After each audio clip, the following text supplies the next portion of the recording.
Assalamualaikum warahmatullahi wabarakatuh. Bapak Ibu guru hebat, perkenalkan nama saya Dian Fitri Aryani, saya CGB Angkatan 7 dari Kabupaten Lombok Timur. Berikut ini adalah aksi nyata saya terkait budaya positif.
Assalamualaikum warahmatullahi wabarakatuh. Mana semangatmu? Ini semangatku. Oke, sudah cukup. Oke, yang pertama saya ingin mengucapkan terima kasih kepada Bapak Kepala SD Negeri 1 Labuan Lombok yang telah mengizinkan saya untuk mengisi kegiatan kita pada hari ini, pada kegiatan KKGS. Pada kali ini saya ingin menyampaikan terkait budaya positif yang telah saya pelajari pada kegiatan program Guru Penggerak. Nah, ada dua topik yang akan saya sampaikan, yaitu terkait pemahaman saya tentang budaya positif dan implementasi apa yang akan saya lakukan terkait budaya positif itu, terutama khususnya yang sudah saya lakukan di kelas saya. Nah, selama saya menjalani pendidikan Guru Penggerak, saya perkenalkan dulu. Ini adalah beliau pendamping saya yang membimbing saya, yaitu Bapak Surahman PD selaku Bapak Fasilitator dan Bapak Tekni Sukmadi SPD selaku pengajar praktik. Ini terkait tugas saya di modul 1.4, yaitu aksi nyata saya dalam menciptakan budaya positif di sekolah, khususnya di kelas. Sebelum saya menyampaikan implementasi apa yang sudah saya lakukan, kita mulai dulu belajar bersama terkait budaya positif. Budaya positif ini terbagi menjadi 6 konsep inti, yaitu yang pertama disiplin positif dan nilai-nilai kebajikan universal. Yang kedua teori motivasi terkait pemberian hukuman, penghargaan atau restitusi. Nah, apa itu restitusi? Ini hal yang baru yang saya pelajari melalui guru penggerak. Yang ketiga yaitu keyakinan kelas. Yang keempat, kita juga belajar kebutuhan dasar manusia yang sebenarnya harus kita penuhi sebagai guru, lalu menciptakan dunia berkualitas untuk anak didik kita. Yang kelima dan keenam ini terkait restitusi.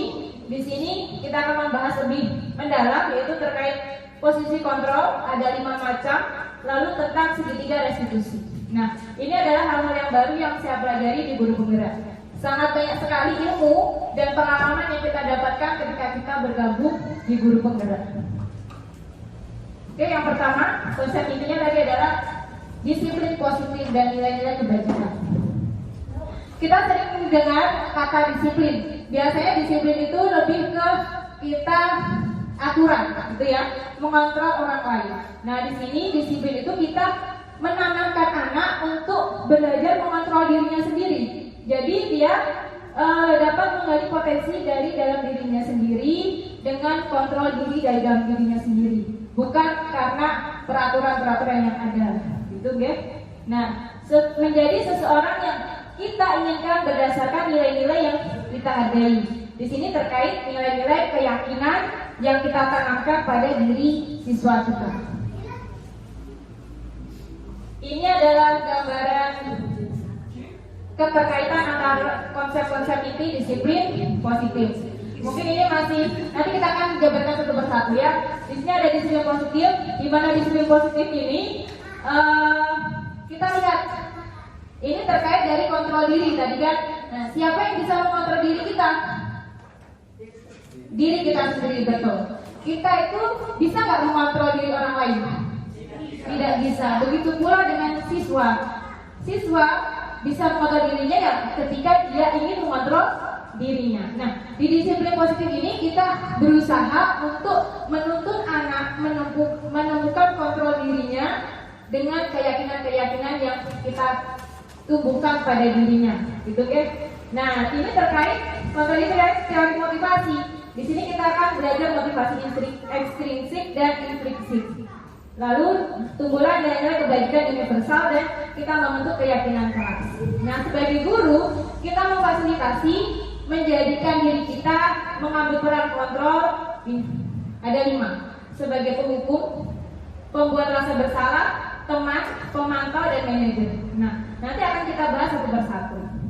Lalu, ketika kita sudah sampai ke posisi kontrol manajer, maka kita akan dapat mengaplikasikan segitiga restitusi, di mana di sana ada menstabilkan identitas, memvalidasi kebutuhan siswa, dan menanyakan keyakinannya. Nah, untuk membentuk siswa yang berbudaya positif, kita juga harus memperhatikan kebutuhannya, yaitu sebagai dasar kebutuhan dasar sebagai manusia. Siswa kita ada 5, setiap manusia ini memiliki 5 kebutuhan dasar, yaitu bertahan hidup, penguasaan, kasih sayang, kesenangan, dan kebebasan. Nah, ini semua saling terkait. Kita akan mengaitkannya satu persatu. Yang pertama, masih konsep yang pertama, nilai-nilai kebajikan universal. Banyak sekali sebenarnya nilai-nilai kebajikan universal. Tapi di sekolah kita yang dimana sekarang gaungnya adalah kurikulum merdeka, ya, menciptakan profil pelajar Pancasila. Nah, nilai-nilai kebajikan apa yang akan kita tujukan pada siswa, tanamkan pada siswa? Kita menurut tujuan mulia apa? Kita ingin menciptakan siswa yang bagaimana? Kita menggunakan pada kurikulum merdeka yaitu profil pelajar Pancasila yang sudah kita ketahui ada 6 elemen, ya, beriman bertakwa kepada Tuhan Yang Maha Esa dan berakhlak mulia, mandiri, bernalar kritis, berkebinekaan global, bergotong royong, dan kreatif. Inilah nilai-nilai kebajikan universal yang sifatnya universal, bisa digunakan di seluruh daerah Indonesia. Yang kedua terkait teori motivasi, hukuman, penghargaan, dan restitusi. Nah, di sini motivasi perilaku manusia. Yang pertama, motivasi untuk menghindari tidak nyamannya hukuman. Ada siswa yang takut atau nurut sama gurunya karena dia takut dihukum. Nah, itu salah satu motivasi dari perilaku manusia. Yang kedua, ada siswa yang rajin karena dia ingin mendapatkan imbalan atau penghargaan dari orang lain.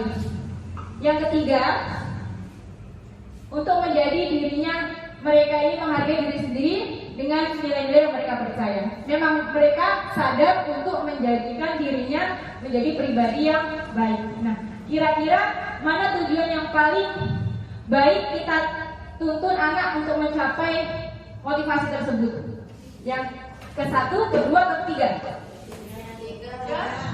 Ketiga, oke.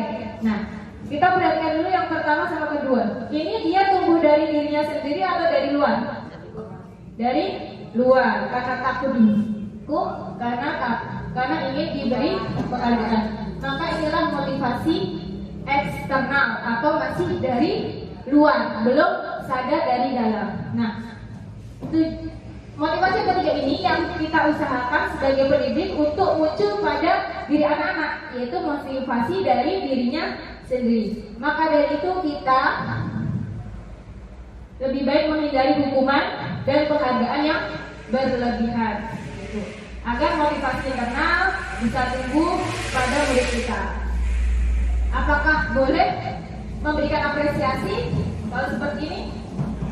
Boleh. Nah, bagaimana agar tetap kita memberi apresiasi, tapi motivasi internal kita munculkan ke siswa? Di sini ada kita belajar juga bentuk-bentuk program apresiasi. Yang pertama, kita beri apresiasi secara khusus, secara pribadi dan kepada semua murid secara konsisten dan fokus pada proses. Bagaimana maksudnya?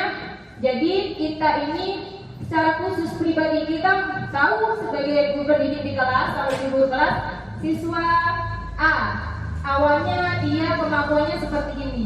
Ternyata dia sudah berproses, awalnya tidak bisa membaca, yang lainnya sudah lancar, tapi dia berusaha akhirnya bisa lebih lancar lagi. Nah, itu juga butuh apresiasi. Walaupun jika dibandingkan teman yang lain, dia masih kurang. Nah, inilah apa yang dimaksud dengan khusus pribadi.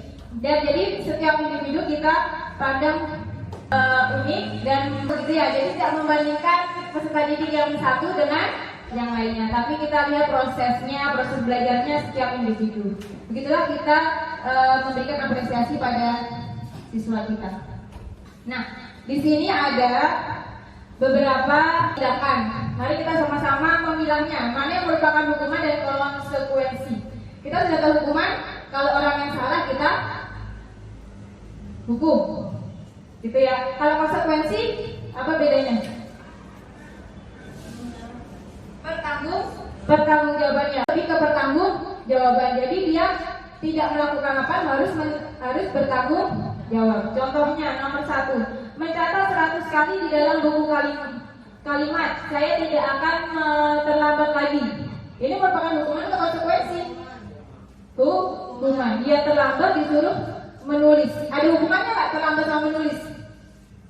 Ada hukumannya nggak?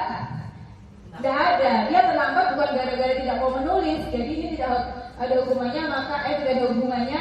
Maka di sini adalah hukuman. Yang kedua, lari mengelilingi lapangan basket 2 kali karena terlambat. Hukuman? Iya, betul. Yang ketiga, murid diminta untuk push up 15 kali karena tidak menggunakan masker. Hukuman. Menggantikan kertas tugas teman yang telah dicoret-coret. Iya, karena dia sudah mencoret kertas, maka harus diganti dengan kertas. Ini pertanggungjawaban dari siswa berupa konsekuensi. Yang selanjutnya, membersihkan tumpahan air di meja tulis. Nah, ya, karena tersenggol pada saat belajar. Oke, konsekuensi. Lalu selanjutnya, murid disuruh untuk mengenakan sepatu seharian karena tidak mengenakan sepatu hitam. Oh, ini maksudnya tidak mengenakan sepatu. Jadi suruh lepas sepatu seharian di sekolah karena tidak mengenakan sepatu hitam. Hukuman? Iya betul. Yang selanjutnya lari mengelilingi lapangan basket 2 kali karena terlambat 10 menit untuk pelajaran PJOK. Iya. Kenapa konsekuensi Pak Guru? Betul. Karena di sini adalah ada hubungannya. Dia terlambat pelajaran PJOK. Olahraga itu dia konsekuensinya berlari. Jadi ini merupakan konsekuensi. Jadi konsekuensi itu ada hubungannya. Dia salah apa, jadi dia harus tanggung jawabnya apa, masih ada hubungannya. Begitu. Ketika kita memberikan sesuatu tapi dari hubungannya, nah itu dinamakan memberikan hukuman. Oke. Lalu kita lanjut tadi restitusi ya. Nah, apa itu restitusi?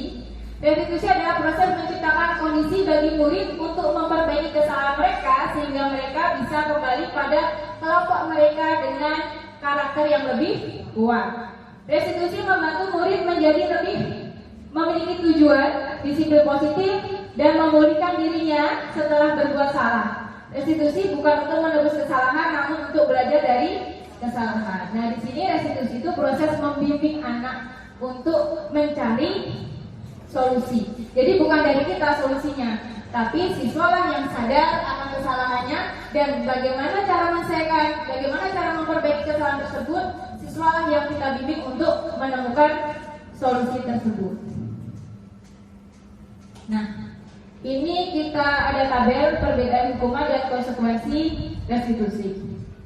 Nah, di sini hukuman itu sesuatu yang menyakitkan. Konsekuensi harus terjadi karena pertanggungjawaban. Restitusi adalah pilihan, jadi pilihan ada di tangan murid, gitu ya.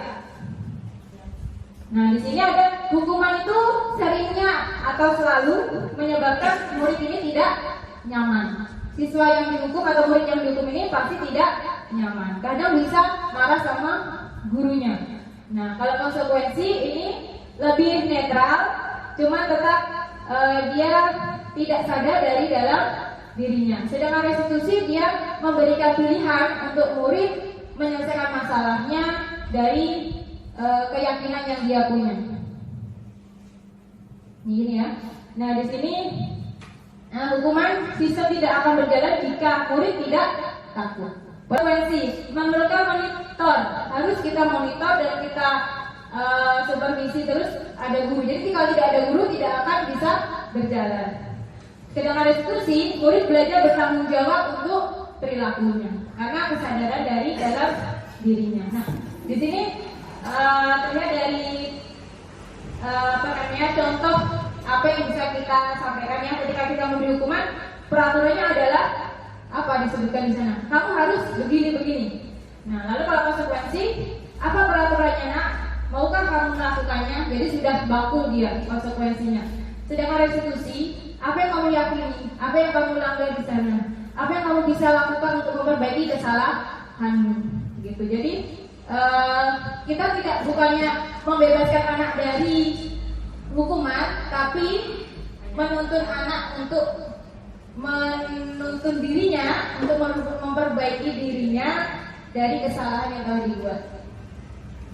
Ini ciri-ciri restitusi, yaitu belajar dari kesalahan, memperbaiki hubungan. Jadi ketika teman misalkan ada siswa yang beratap, kita perbaiki dari restitusi, sama-sama saling menguntungkan di sana. Lalu di sini adalah bukan paksaan, tawaran, dan melihat ke dalam dirinya. Apa kesalahan yang sudah dibuat, apa yang harus dia lakukan gitu. Lalu kita juga mencari kebutuhan dasar apa yang belum terpenuhi dari dirinya. Mungkin kan kenapa si anak ini berperilaku seperti ini? Adakah kebutuhan dasar manusia yang 5 tadi belum terpenuhi di dirinya? Nah, di sini restitusi fokus pada solusi, bukan fokus pada mana yang salah atau siapa yang salah. Restitusi mengembalikan murid yang berbuat salah pada kelompoknya, jadi bisa bermain lebih positif lagi. Yang ketiga terkait keyakinan kelas. Nah, mengapa tidak peraturan? Mengapa sekarang kita membuatnya keyakinan kelas? Jadi peraturan itu sebenarnya ada di dalam keyakinan kelas, tapi biasanya peraturan sudah baku, ya.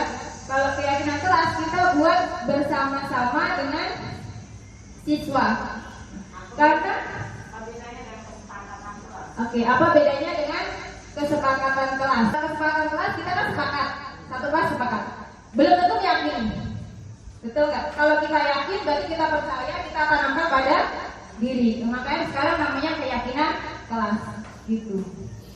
Okay. Nah, kita akan belajar lagi tentang keyakinan kelas. Nah, di sini kenapa keyakinan kelas? Karena untuk mendukung tumbuhnya motivasi dalam dirinya, gitu. Menanamkan, meyakinkan nilai-nilai positif agar tumbuh pada dirinya sendiri. Nah, kembali ke nilai-nilai keyakinan yang dapat menggerakkan seseorang dibanding mengikuti serangkaian peraturan. Kadang-kadang peraturan memaksa. Kalau keyakinan ini yang buat anak, yang menyepakati anak, dilakukan oleh anak. Nah, di sini guru berperan dalam mewujudkan keyakinan kelas melalui kesepakatan antara guru dan murid. Keyakinan kelas berupa pernyataan universal yang mudah diingat, dipahami, dan harus diterapkan dalam lingkungan kelas dan sekolah. Nanti ada contoh peraturan dan keyakinan.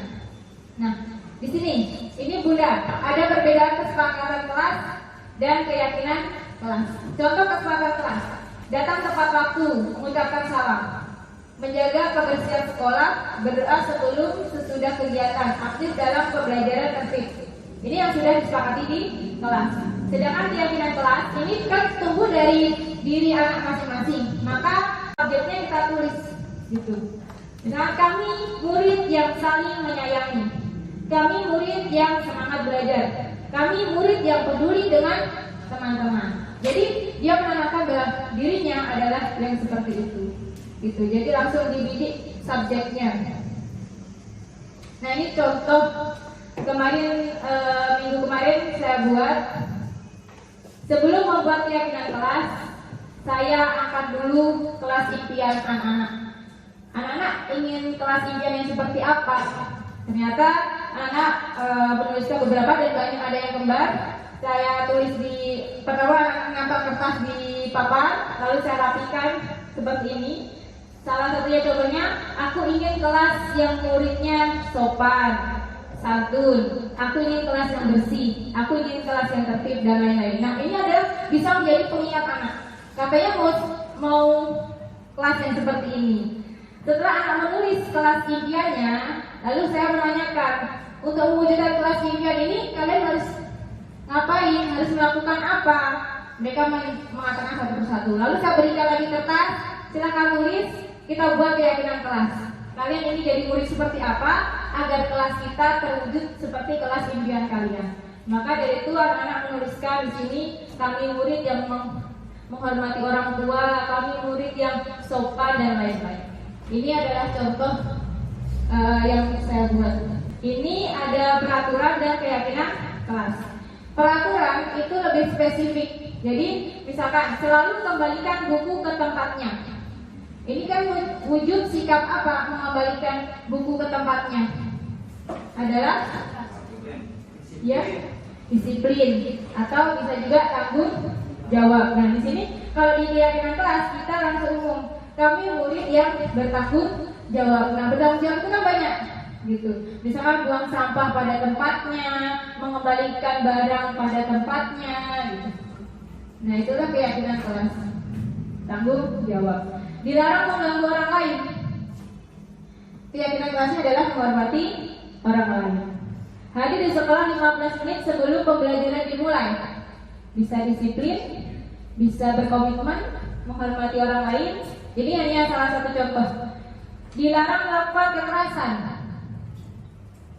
Nah, ini terkait menjaga keselamatan, menghormati orang lain. Dilarang menggunakan narkoba, terkait kesehatan, bergantian atau menunggu giliran, menghormati orang lain, bersabar, kami murid yang bersabar, menggunakan masker untuk kesehatan, kami murid yang menjaga kesehatan. Jangan berlari di kelas atau koridor, kami murid yang menjaga keselamatan. Jadi kalau peraturan ini spesifik, kalau kayak kelas ini kita bisa membaca secara umum. Jadi itu. Nah, kalau kita buatkan namanya, masih ingat namanya Pak dalam matematika ini apa? Diagram Venn. Ini namanya diagram Venn. Jadi yang paling kecil ini adalah paling lingkupnya kecil ya. Jadi peraturan ini ada di dalam keyakinan kelas. Jadi peraturan kelas itu ada dalam keyakinan kelas. Keyakinan kelas ini ada di dalam lingkungan positif. Lingkungan positif ini ada di dalam budaya positif. Gitu. Oke, yang keempat, kebutuhan dasar manusia dan dunia berkualitas. Tadi kebutuhan dasar manusia ada 5. Inilah aspek-aspek yang mempengaruhi murid kita. Kita berbicara murid ya. Murid kita berperilaku. Mungkin ada kebutuhan dasar manusia atau kebutuhan dasar murid yang belum terpenuhi. Nah, di sini kita akan belajar kebutuhan dasar manusia. Yang pertama adalah bertahan hidup atau survival. Bertahan hidup contohnya apa? Apa bertahan hidup? Kita bertahan hidup butuh apa? Bapak Ibu guru? Makan dan minum, bernapas. Nah, itu kebutuhannya harus terpenuhi. Lalu kebutuhan kasih sayang dan rasa diterima.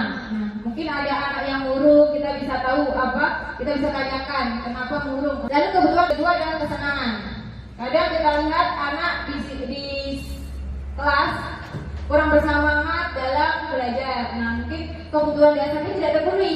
Dia merasa bosan, kurang senang. Jadi kita mungkin bisa isi ice breaking, nyanyi-nyanyian gitu dalam sela-sela pembelajaran. Yang ketiga, keempat adalah kebutuhan penguasaan. Di sini apa penguasaan? Apresiasi. Yang terakhir yaitu kebebasan. Kebebasan apa? Misalkan sekali hari Sabtu KKP 5 kita naik kebebasan. Mau berkreasi apa nak? Mau buat apa gitu? Mungkin ada yang hobi bernyanyi, ada yang hobi menggambar, ada yang hobi bergunting-gunting, origami. Kita bebaskan untuk berkreasi gitu. Ini adalah kebutuhan dasar manusia yang mempengaruhi perilaku manusia, khususnya murid kita di kelas. Lalu yang kelima, posisi kontrol. Ini posisi kontrol kita sebagai seorang guru. Yang pertama, posisi kontrol sebagai penghukum. Berarti penghukum itu adalah guru yang memberikan hukuman. Di sini apa yang dilakukan oleh guru dalam posisi kontrol sebagai penghukum? Menghardik, menyakiti, menyindir. Apa yang dikatakan? Kalau kamu tidak melakukannya, awas ya, rasakan nanti. Hasilnya membentak, menyalahkan orang lain. Kaitannya dengan dunia berkualitas, bisa nggak menciptakan dunia berkualitas untuk muridnya kalau seperti ini? Iya, murid bukannya mendekat malah menjauh, takut, gitu ya. Murid akan berkata, biarkan saja, nanti juga marah-marah lagi ibu guru itu. Nah, nanti ketika kita sering marah-marah akan malah kebal dampak pada murid mengulangi kesalahan, gitu ya. Malah bukan efek jerah, malah dia bosan mendengar kita marah-marah. Yang kedua, posisi kontrol membuat merasa bersalah. Siapa merasa bersalah? Murid kita. Kita kalau dalam posisi ini kita akan membuat murid kita bersalah. Apa yang dilakukan guru? Berceramah. Seharusnya kamu begini nak. Ibu kecewa sekali sama kamu. Kamu seharusnya sudah tahu. Ibu telah lelah sekali nak. Ibu stres nak. Gitu. Jadi ibaratnya membuat anak itu tertekan, jadi merasa bersalah pada gurunya. Nah hasilnya menyembunyikan dan menyangkal, berbohong akan kesalahan yang dilakukan murid. Murid akan meletakkan dunia atau meletakkan guru di dalam dunia berkualitas, jadi tidak bisa mandiri di sana. Lalu murid berkata, maafkan saya bu, jadi merasa bersalah kepada gurunya. Nah di sini dampaknya pada murid, jangka panjangnya adalah murid akan merasa rendah hati, rendah diri, karena merasa bersalah. Posisi kontrol yang ketiga yaitu teman, sebagai teman. Di sini apa yang dilakukan guru membuatkan alasan-alasan untuk muridnya, karena sebagai teman kan melindungi muridnya, melindungi temannya. Apa yang dikatakan guru? Ayolah, lakukan demi ibu. Masa kamu tidak mau? Ingat tidak, ibu pernah bantu. Nah, hasilnya di sini ada ketergantungan murid kepada gurunya. Murid akan meletakkan guru sebagai orang yang sangat penting di dunia berkualitas. Murid berkata, saya pikir bapak, ibu, teman saya. Ternyata begitu. Jadi menggantungkan semuanya kepada gurunya. Dampaknya murid akan lemah, tidak mandiri, dan bergantung pada guru. Lalu posisi kontrol yang selanjutnya sebagai pemantau. Pemantau kan berarti kita memantau anak, di mana kita berpegangan pada jurnal atau catatan kita, memantau anak sikap-sikapnya. Jadi ketika anak melanggar peraturan, kita keluarkan itu catatannya. Dicatatnya bu guru, hari ini kamu begini. Nah, jadi pemantau itu dia selalu memantau anak, gerak-gerik anak, dan mencatat setiap apa yang dilakukan anak. Ketika anak ini melakukan kesalahan, maka semuanya akan dikeluarkan di situ. Itu di sini dampak pada murid apa? Menitik beratkan pada sanksi atau hadiah yang didapatkan pada murid. Posisi kontrol yang kelima yaitu sebagai manajer. Inilah peran guru yang didamkan, yaitu memposisikan diri sebagai manajer. Bagaimana kita bisa memposisikan diri sebagai manajer? Kalau manajer ini selaras dengan memberikan restitusi. Nah, ini adalah dua topik utama dalam budaya positif, yaitu kita belajar untuk memposisikan diri kita sebagai manajer dan melakukan kegiatan restitusi ketika anak melakukan kesalahan. Ini sangat berkaitan erat. Nah, apa yang dilakukan guru selaku manajer di sini mengajukan pertanyaan-pertanyaan. Apa yang sudah kamu lakukan, nak? Apa yang sudah kamu langgar? Keyakinan kelas apa yang kamu sudah langgar di sini? Bagaimana kamu menyelesaikan masalah ini? Solusinya bagaimana? Nah, di sini manajer menanyakan kepada murid gitu. Nah, di sini hasilnya menguatkan pribadi murid. Murid akan berkata, bagaimana caranya saya bisa memperbaiki keadaan? Nah, mungkin karena murid belum berkat, kita bisa menuntutnya. Nah, dapat kepada murid dapat mengevaluasi dirinya sendiri, bagaimana cara memperbaiki dirinya. Nah, ini muncul dari dalam dirinya. Nah, di sini ada beberapa, kita coba ya. Siapa yang mengatakannya? Posisi kontrol yang mana yang mengatakan hal ini? Saya kecewa sekali dengan kamu. Kira-kira rasa bersalah. Ya, jadi kan ada 5 posisi kontrol ini ya Bunda. Ya, ada 5 posisi kontrol tadi: penghukum, pembuat rasa bersalah, teman, pemantau, dan manajer. Kira-kira kalau saya kecewa sekali dengan kamu, itu berarti guru sebagai pembuat orang merasa bersalah. Iya, betul Pak Guru. Yang kedua, kamu tidak pernah benar melakukannya. Hukum. Karena kan muridnya ini tidak pernah benar. Ada nggak manusia yang tidak pernah benar? Kira-kira nggak ada ya. Nah, ini penghukum, hanya melihat sisi negatif aja. Ayolah, lakukan demi ibu, bapak, ya, betul, teman. Apakah kamu mau mendapatkan stiker bintang hari ini? Apa ya stiker bintang?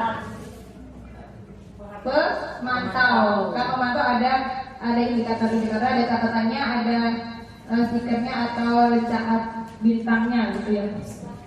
Bagaimana kamu bisa menyelesaikan masalah ini? Manajer jadi menanyakan pada siswa solusinya. Nah, kamu selalu yang paling terakhir. Kamu selalu paling yang terakhir.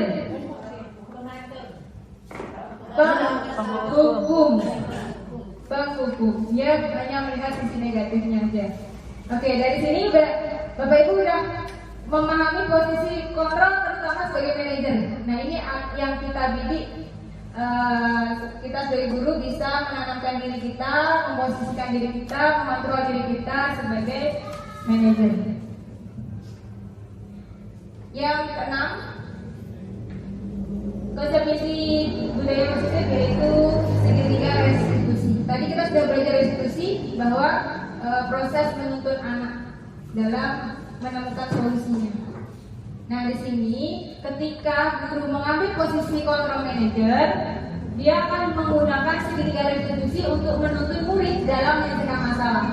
Segitiga restitusi ini ada 3 langkah. Yang pertama yang dilakukan guru adalah menstabilitaskan identitas, lalu memvalidasi kebutuhan dan menanyakan keyakinan. Dari ketiga langkah ini boleh diulang, boleh tidak semuanya dilakukan semuanya. Ini namanya segitiga restitusi. Ketika tidak melakukan ketiga-tiganya, namanya itu restitusi. Gitu. Jadi kalau ketiga-tiga ini namanya tahapan segitiga restitusi. Semuanya. Ini namanya segitiga restitusi. Ketika tidak melakukan ketiga-tiganya, namanya itu restitusi. Gitu. Jadi kalau ketiga-tiga ini namanya tahapan segitiga restitusi. Semuanya. Ini namanya segitiga restitusi. Ketika tidak melakukan ketiga-tiganya, namanya itu restitusi. Gitu. Boleh berulang-ulang? Boleh. Jadi ketika sudah menstabilkan identitas, memvalidasi kebutuhan, ketika di sini dibutuhkan mau memvalidasi kebutuhan lagi, boleh kembali lagi. Begitu. Iya, jadi bisa berulang. Nah, tujuannya dari segitiga restitusi ini adalah menghasilkan murid yang mandiri dan bertanggung jawab, karena semua ini kita tuntun dari dalam diri murid. Nah, lebih jelasnya di sini segitiga restitusi. Menstabilkan identitas. Apa yang dikatakan guru ketika menstabilkan identitas? Bisa kita katakan setiap orang pasti punya kesalahan. Ibu guru juga pernah melakukan kesalahan. Kamu bukan satu-satunya yang pernah melakukan kesalahan ini.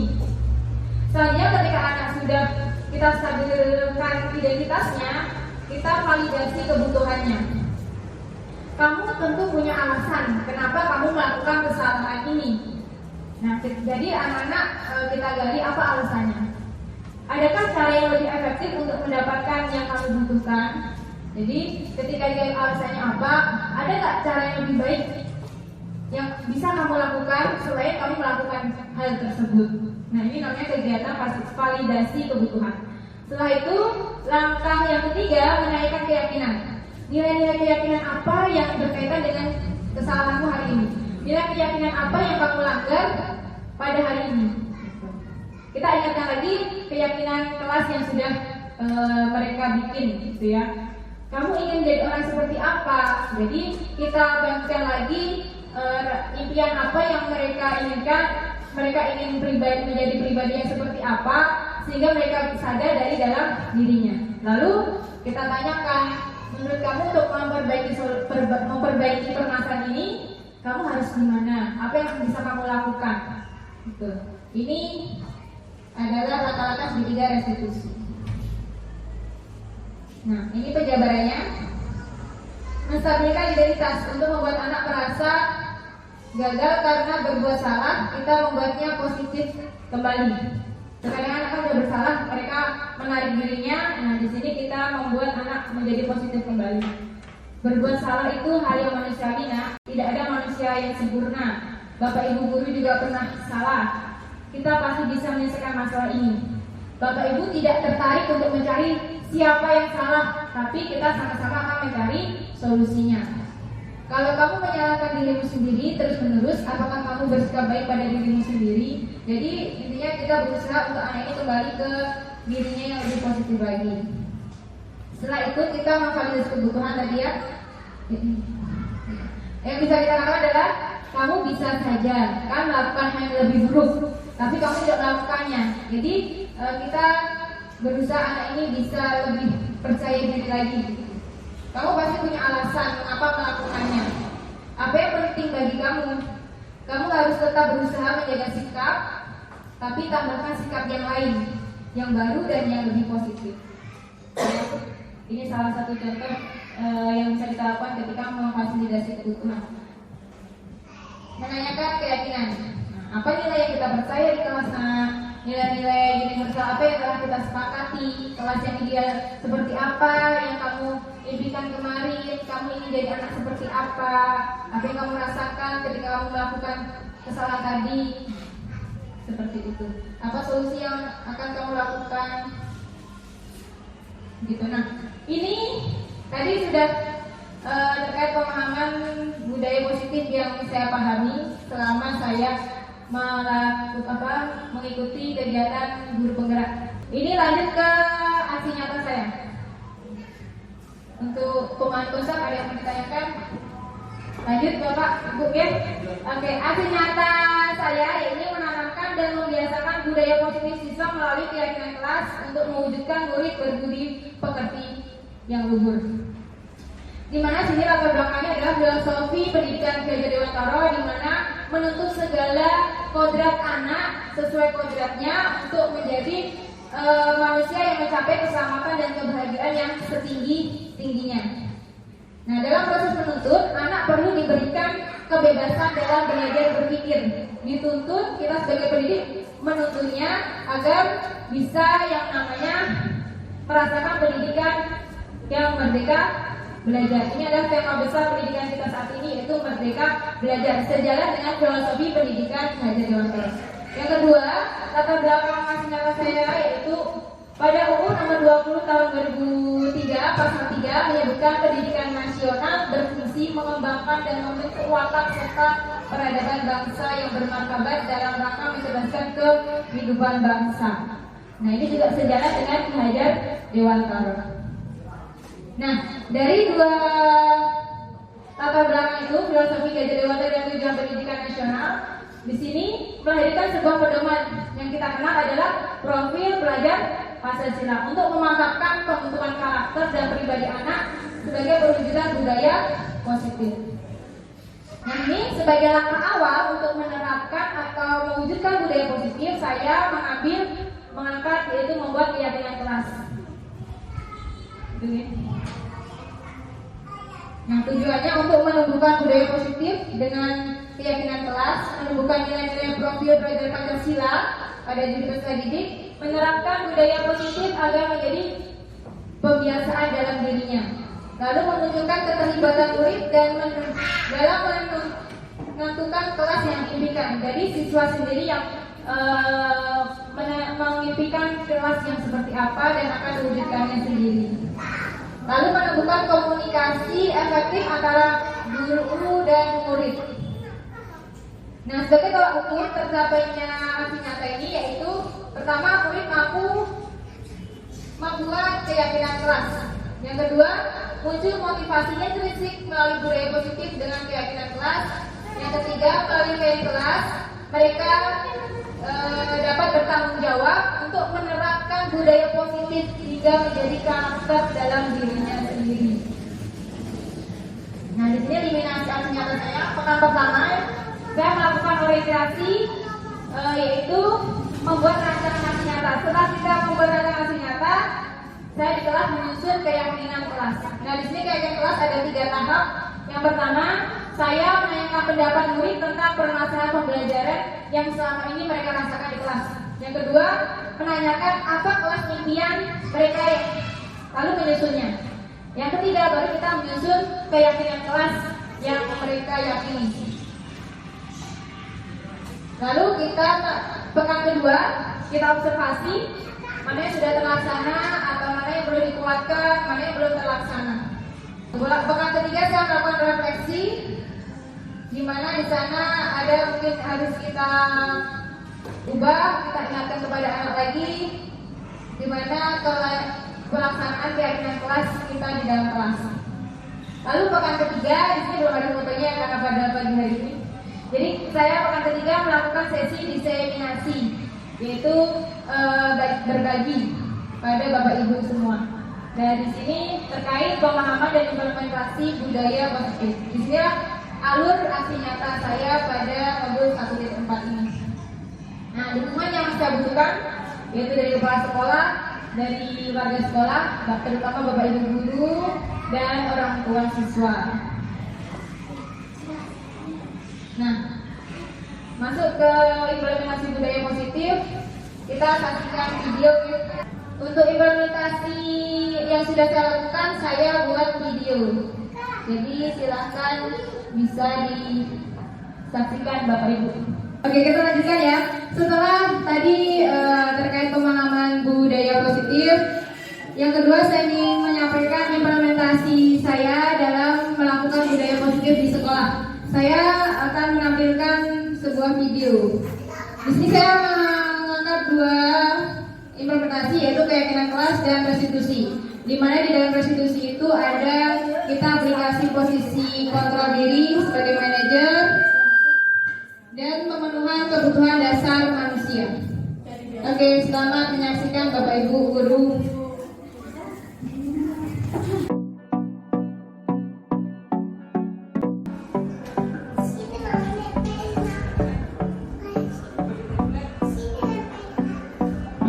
Implementasi budaya positif. Yang pertama, menyusun keyakinan kelas. Langkah pertama, saya menanyakan pendapat murid tentang permasalahan pembelajaran yang selama ini terjadi. Kedua, saya menanyakan apa kelas impiannya. Yang ketiga, ini adalah proses saya dalam anak-anak menyusun kelas impian mereka yang seperti apa. Mereka menuliskannya satu persatu dan menempelkannya di papan.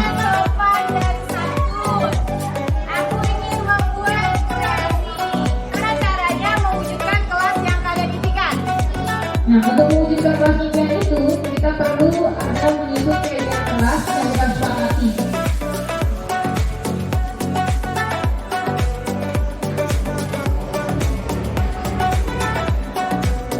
Nah, ini adalah proses anak-anak apa ya keyakinan kelas yang bisa mewujudkan kelas impiannya.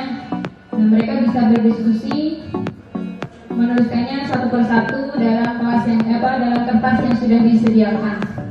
Kemudian menempelkannya di depan. Lalu kita sepakati bersama-sama. Yang kita sepakati kita susun, kita rapikan dan kita pajang di kelas sebagai pengingat. Yang kedua yaitu implementasi saya terkait segitiga restitusi, pemenuhan kebutuhan dasar manusia dan posisi kontrol diri sebagai manajer. Ini kasus permasalahan yang pertama.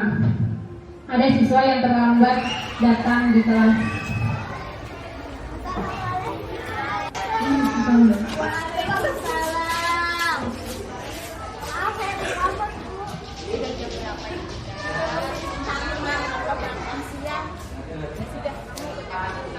Atau diulang. Oke, silakan anakku kerjakan dengan tertib. Bisa soalnya buka di grup WA ya.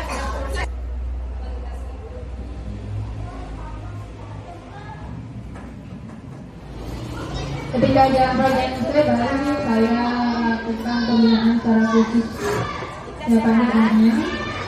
Lalu saya melakukan langkah-langkah segitiga restitusi. Yang pertama, menstabilkan identitas. Ica, kamu tahu kenapa ibu guru panggil ke depan? Ica tadi sampai sekolah jam berapa? Kenapa Ica? Begitu kiranya ya. Ibu tahu setiap anak, setiap manusia pernah melakukan kesalahan. Ibu guru juga pernah terlambat. Setiap orang pasti pernah melakukan kesalahan, ya. Ini suatu hal yang manusiawi, termasuk Ica, termasuk ibu guru juga. Suatu hal Ya, yang gitu ya. Setiap manusia kita melakukan kesalahan. Jadi kita berusaha untuk membawa anak ini lebih percaya diri untuk terbuka dan menemukan solusinya. bukan mencari siapa yang salah, tapi ingin mengajak Ica mencari solusi bagaimana ke depannya untuk hari-hari berikutnya Ica tidak terlambat lagi, ya. Yang kedua yaitu memfasilitasi kebutuhan. Nah, ini di sini kita menanyakan pasti Ica punya alasan kenapa hari ini terlambat. Ternyata Ica ini terlambat karena dia tadi malam keasikan main game sehingga bangunnya kesiangan. Nah, lalu kita menanyakan keyakinan. Dari kejadian ini, keyakinan apa yang Ica langgar? Ica menjawab, kami murid yang datang tepat waktu. Nah, terus bagaimana ke depannya agar Ica bisa datang lebih awal lagi? Lalu di sini Ica mengatakan bahwa akan menyetel alarm lalu berpesan kepada kakaknya untuk membangunkannya dan tidak bermain HP sampai larut malam lagi. Kakak Nah, itulah solusi yang ditemukan oleh siswa. Kira-kira kapan bisa mau melakukan hal-hal yang sudah disebutkan tadi? Kata-katanya ya. Jangan main lagi sama kamu. Terima kasih Nak. Hari ini Bu Guru bangga kamu sudah melakukan proses perbaikan ke arah yang lebih positif. Jadi harapannya kamu bisa menjadi anak yang lebih bertanggung jawab dan lebih disiplin lagi. Ya. Terima kasih Nak. Boleh kembali. Ketika anak sudah menemukan solusi sendiri, kita beri penguatan, lalu kita ingatkan lagi keyakinan kelasnya. Lalu kasus yang kedua, di sini benar-benar ini saya angkat salah satu kasus di kelas ya. Ada istilahnya ada orang tua siswa yang WA saya, anaknya sering diejek. Nah, untuk melanjutkan ceritanya, orang tua tersebut menelepon saya. Ada suaranya. Di sini ada beberapa permasalahan, tapi saya mengangkat satu topik, yaitu karena ini sering sudah beberapa kali siswa ini diejek, tapi selama ini ternyata diam karena disuruh ibunya. Tapi ketika ini sudah berulang-ulang kali, maka ibunya melapor ke saya. Jadi ini yang pertama ya, saya memanggil siswa yang sebagai korban dulu. Jadi saya menanyakan apakah benar yang diceritakan oleh ibunya. Lalu saya menanyakan, kira-kira apa yang kamu harapkan dari teman-temanmu yang sudah mengejek kamu berharapnya kamu melakukan apa? Nah, ini hanya meminta teman-teman tidak akan mengejek lagi dan meminta maaf. Tidak membeli lagi. Nah, ini ada penjelasan kasusnya. Siswa ini aslinya Lombok tapi tinggal di Bali. Karena lahir di Bali sering dikatakan orang Hindu, seperti itu.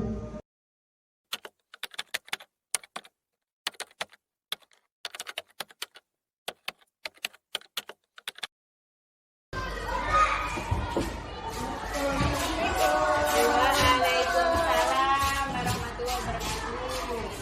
Kira-kira kalian tahu nggak kenapa Ibu Guru panggil ke depan Pak? Pembulian. Nah, karena pembulian. Pembulian kepada siapa? Kepada teman. Teman. Iya. Nah, Bu Guru tahu setiap manusia itu pasti punya salah. Betul nggak? Iya. Manusia itu pasti punya salah. Manusiawi, ya, melakukan kesalahan itu sebuah kemanusiaan. Bu Guru juga pernah punya salah nggak?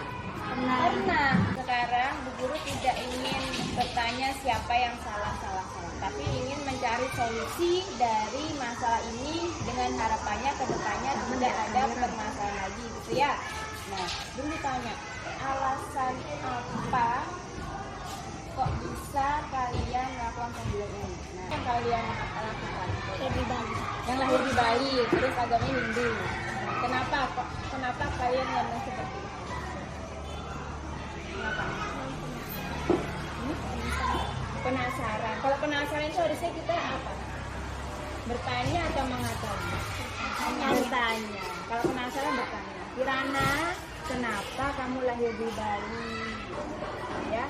Tapi kan tahu agamanya Kirana apa? Islam. Sekarang Bu Guru tanya, dari permasalahan ini nilai keyakinan kelas apa yang kalian langgar?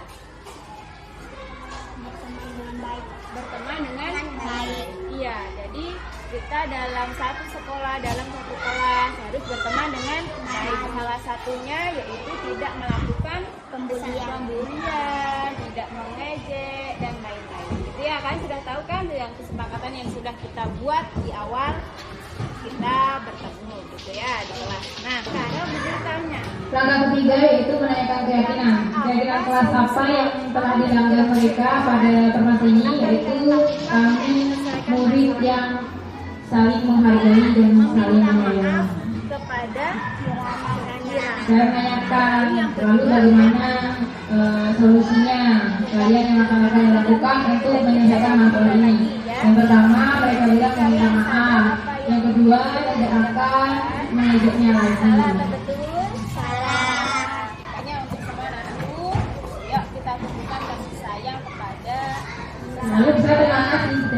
anakku sudah hidupku sudah berproses menjadi lebih baik lagi. Terima kasih anak-anakku, anak-anak hebat yang selalu berproses dan selalu belajar lebih baik lagi.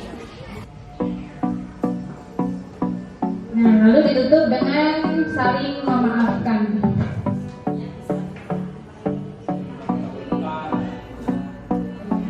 Nah, ini harapannya untuk restitusi adalah ketika sudah selesai mereka dapat kembali lagi dalam kelompoknya dan berteman lebih positif lagi, seperti itu. Nah, nilai dari kelas apa? Kami murid yang saling menghargai dan menyayangi teman. Ini adalah testimoni dari anak-anak. Mungkin saya tanya, lebih pilih dihukum Saya atau senang direstitusi? dengan metode buku impian Dan anak-anak senang direstitusi karena mereka diberi kesempatan untuk berpendapat, untuk mencari solusinya sendiri, menentukan solusinya sendiri, menentukan pertanggungjawabannya mereka untuk menyelesaikan masalah. Jadi mereka dengan senang hati melakukan tanggung jawabnya. Perwakilan dari kelas 3B. Saya sangat senang karena ketika saya mendapat masalah, Bu Guru Dian selalu membantu saya Ini menyelesaikan testimoni dari tanpa si korban. menghukum teman-teman Jadi merasa bahwa yang teman-temannya saya. ini senang Sekarang saya bisa saling menghargai dan menyayangi sesama teman. Kalau kita bersalah, kita tidak langsung dihukum, kita dibina dengan baik Agar menjadi agar menjadi lebih baik ke depannya. Oke, senang dengan metode restitusi? Senang. Pilih direstitusi atau mau dihukum? Restitusi.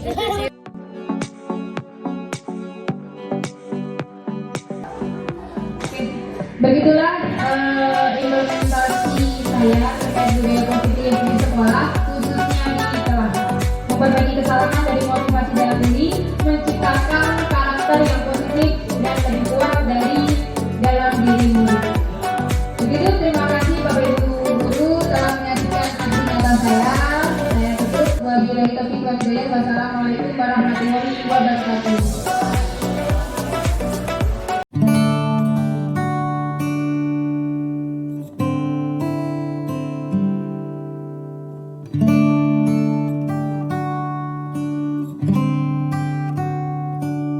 Terima kasih atas penyampaian yang sudah disampaikan oleh Ibu Dian.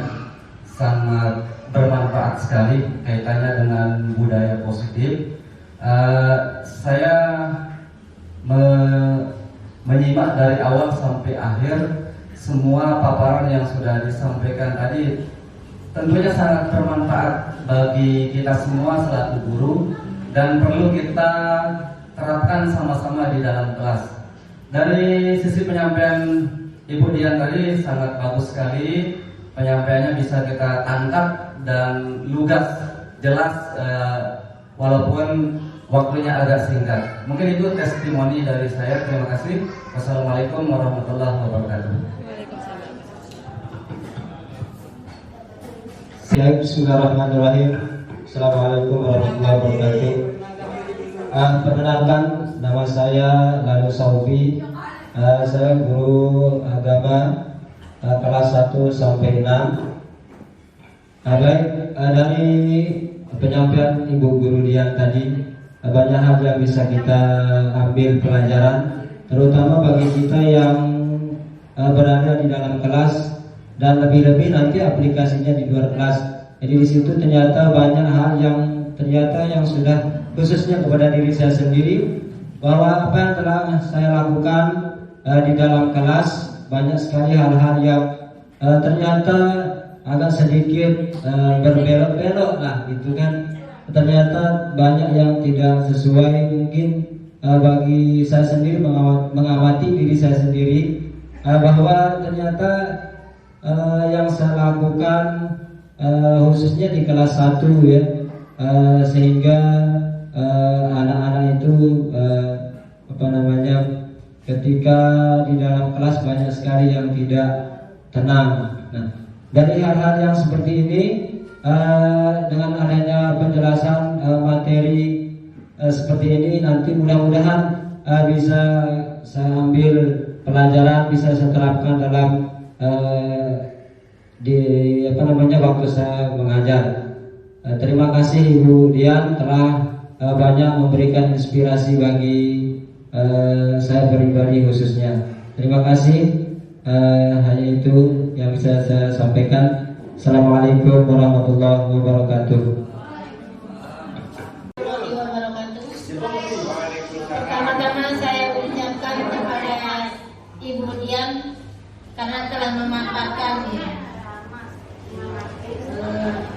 budaya positif dengan sangat bagus dan hebat. Ini semua bisa menginspirasi buat saya dan juga kita semua. Semoga ini menjadi ilmu untuk saya dan kita semua. Sekian dan terima kasih. Assalamualaikum warahmatullahi wabarakatuh.